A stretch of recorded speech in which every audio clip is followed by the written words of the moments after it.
使用物業不允許的電動可移動裝置。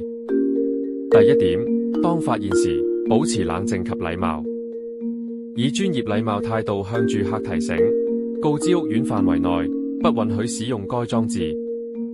第二點，證據收集，如情況許可，拍照、錄影或運用 CCTV， 如位置在覆蓋內，保存違規使用的證據，以備後續管理部門跟進。第三點，通知上級以記錄違規事件，立即通知上級和 Control， 描述事故時間、地點及情況。Control 馬上通知客務處負責人。第四點，如遇到住客不合作或爭執，不可正面衝突，保持禮貌冷靜，避免激化矛盾。有必要時，請求上級到場協助。第五點，持續跟進，確保違規行為得到有效糾正，並定時巡查是否有再次發生。